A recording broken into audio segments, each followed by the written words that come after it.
தற்போது இந்த நாட்டிலே ஆட்சியிலே இருக்கக்கூடிய தேசிய மக்கள் சக்தி அரசாங்கத்திற்கு தமிழ் மக்களும் தங்களுடைய ஆதரவை வழங்கி ஆட்சியிலே அமர்த்தி இருக்கின்றார்கள்.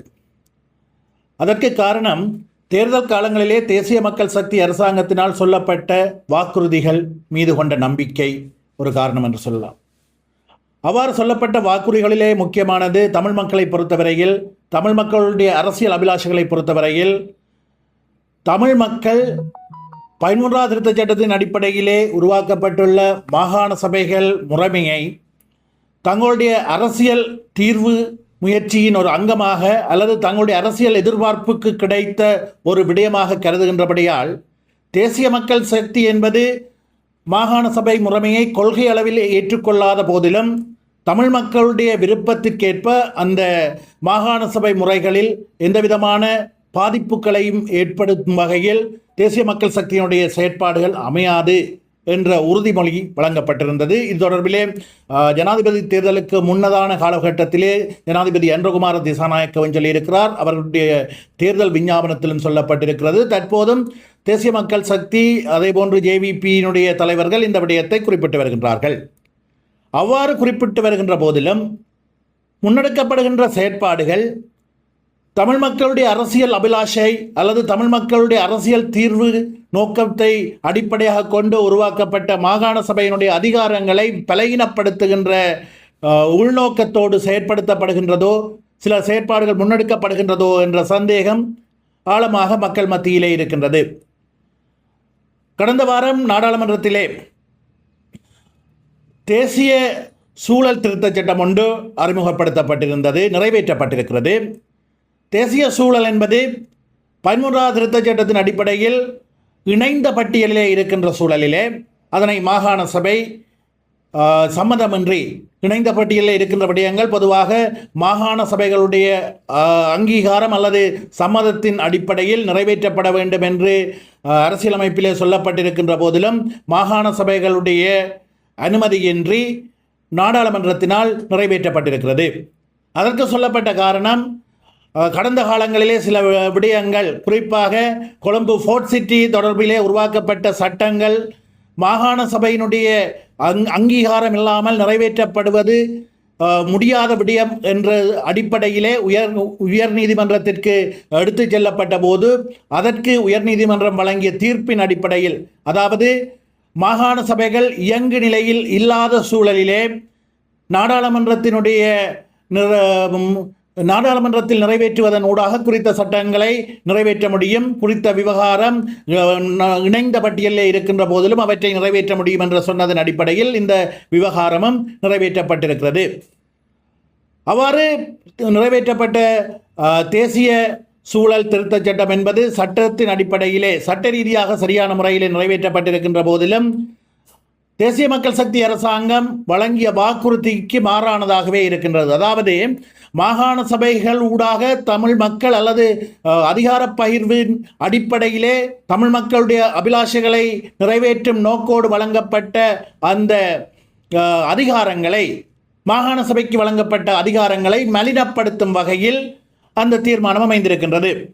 அதே போன்றுதான் வைத்தியசாலைகள் தொடர்பான விடயங்கள். கடந்த காலங்களிலும் வைத்தியசாலைகள், அதாவது மாகாண சபைக்கு சொந்தமான வைத்தியசாலைகளை மீண்டும் மத்திய அரசாங்கத்திற்கு பெற்றுக்கொள்வதற்கான முயற்சிகள் முன்னெடுக்கப்பட்ட போது எங்களுடைய செயலாளர் நாயகம் தோழர் டக்ளஸ் தேவானந்தா அவர்கள் அமைச்சரவையிலே இருந்தவர் என்ற அடிப்படையிலே அமைச்சரவையில் தன்னுடைய கருத்துக்களை வெளிப்படுத்தி தமிழ் மக்களுடைய அபிலாஷைகளுக்கு முரணான செயல்கள் என்பதை தெளிவுபடுத்தி அவற்றை மாகாண சபையிலிருந்து மத்திய அரசாங்கத்திற்கு எடுக்க முடியாத ஒரு சூழலை ஏற்படுத்தியிருந்தார். அதேபோன்று தேசிய பாடசாலைகள் விடயத்திலும் எங்களுடைய செயலாளர் நாயகன் தன்னுடைய கருத்தினை வெளிப்படுத்தி அதனை தடுத்து நிறுத்தியிருந்தார். இவ்வாறான சூழலிலே தான் தற்போது தெல்லிப்பளையிலே அமைக்கப்பட்டிருக்கின்ற புற்றுநோய் வைத்திய பிரிவு, அதேபோன்று தெல்லிப்பளை ஆதார வைத்தியசாலை இரண்டையும் மத்திய அரசாங்கத்திற்கு எடுக்கின்ற ஒரு முயற்சிகள், தீர்மானங்கள் முன்னெடுக்கப்பட்டு வருவதாக சொல்லப்படுகிறது.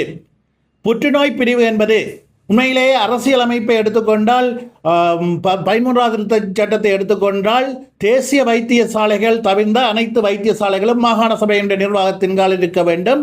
தேசிய வைத்தியசாலைகளும் அதை தவிர ஸ்பெஷல் யூனிட், அதாவது விசேட தேவை கருதி உருவாக்கப்படுகின்ற வைத்திய சாலைகளும் மத்திய அரசாங்கத்தின் கீழ் இருக்கும் என்று சொல்லப்படுகின்ற போதிலும் இங்கே இருக்கின்ற புற்றுநோய் வைத்திய பிரிவு என்பது விசேட வைத்திய சாலையாக உருவாக்கப்படவில்லை. அது கடந்த காலங்களிலே ஆதார வைத்தியசாலையாக இருந்த தெல்லிப்பளை வைத்தியசாலையினுடைய ஒரு பிரிவாக உருவாக்கப்பட்டு அது செயற்படுத்தப்பட்டு வருகின்றது. இவ்வாறான நிலையிலே மாகாண சபையினால் புற்றுநோய் வைத்தியசாலைக்கு தேவையான அல்லது புற்றுநோய் வைத்திய பிரிவிற்கு எடுப்பதற்கான வளங்களை வழங்க முடியாது இருக்கின்றது என்றதை அடிப்படையாக கொண்டு அவற்றை மத்திய அரசாங்கத்திற்கு எடுப்பதற்கான முயற்சிகள் முன்னெடுக்கப்படுகின்ற போது அவ்வாறு தனியாக அந்த பிரிவை மாத்திரம் எடுக்க முடியாது. அவ்வாறு புற்றுநோய் வைத்திய பிரிவை எடுக்க வேண்டும் என்று சொன்னால் தெல்லிப்பளை ஆதார வைத்தியசாலையை சேர்த்தெடுக்க வேண்டும் என்ற ஒரு தீர்மானம் முன்னெடுக்கப்பட்டு வருகின்றது. உண்மையிலேயே இது ஏற்றுக்கொள்ள முடியாதது. மாகாண சபைகளுக்கு சொந்தமான ஆதார வைத்தியசாலைகள் மாகாண சபைகளிடமே இருக்க வேண்டும். அவ்வாறு அதற்கான வசதி வாய்ப்புகளை அதிகரிக்க வேண்டும். புற்றுநோய் பிரிவை சிறம்பட செயற்பட வேண்டும் என்ற நிலையிலே அதற்கான வளங்களை மாகாண சபை கூடாகவே ஒதுக்கீடு செய்து அவற்றை செயற்படுத்துவதற்கான சட்ட ஏற்பாடுகளும் இருக்கின்றது. சொல்வார்கள் மனம் உண்டானால் இடம் உண்டு என்று. அதே போன்றுதான் அதை விடுத்து புற்றுநோய் வைத்திய பிரிவை விருத்தி செய்கின்றோம் என்ற பெயரிலே மாகாணங்களுக்கு வழங்கப்பட்ட ஒரு ஆதார வைத்தியசாலையை மத்திக்கு எடுத்து செல்வது மத்திய அரசினுடைய அதிகாரங்களை மீளப்பெறும் ஒரு நீண்ட அரசியல் நிகழ்ச்சி நிரலின் ஒரு அங்கமோ என்ற சந்தேகத்தை ஏற்படுத்துகிறது. ஆகவே தேசிய மக்கள் சக்தி அரசாங்கம் ஜனாதிபதி அன்ரகுமார திசாநாயக்க ஆகியோருடன் நாங்கள் ஒரு வேண்டுகோளை முன்வைக்கின்றோம். உங்களை நம்பிய மக்கள் உங்கள் மீது கொண்ட நம்பிக்கைக்கு மாறாக அவற்றை ஏமாற்றும் வகையில் எந்த விதமான தீர்மானங்களையும் முன்னெடுக்கக்கூடாது. இங்கே இருக்கக்கூடிய தெல்லிப்பளை புற்றுநோய் வைத்திய பிரிவு வலுப்படுத்தப்பட வேண்டும். அதற்கான வளங்கள் வழங்கப்பட வேண்டும்.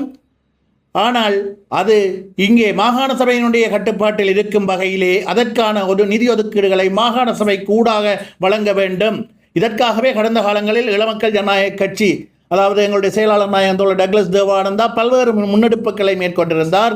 மத்திய அரசாங்கத்திலே அமைச்சராக இருந்த போதிலும் மாகாணங்களுக்கு பரிந்தளிக்கப்பட்ட விடயங்கள் மாகாணங்களிடமே இருக்க வேண்டும். மாகாண சபைகள் ஊடாகவே அவை வலுப்படுத்தப்பட வேண்டும் என்பதிலே பல்வேறு முன்னெடுப்புகளை மேற்கொண்டு அவற்றை இதுவரை சாத்தியமாக்கி வந்திருக்கின்றார். இந்த நிலையிலே தான் தேசிய மக்கள் சக்தி மக்களுடைய விருப்பங்களுக்கு மாறாக இந்த முயற்சிகளையும் முன்னெடுக்கக்கூடாது என்பதுதான் எங்களுடைய நிலைப்பாடாக இருக்கிறது. அதனை இந்த சந்தர்ப்பத்திலே வலியுறுத்த விரும்புகின்றோம். நன்றி. என்னதுக்கு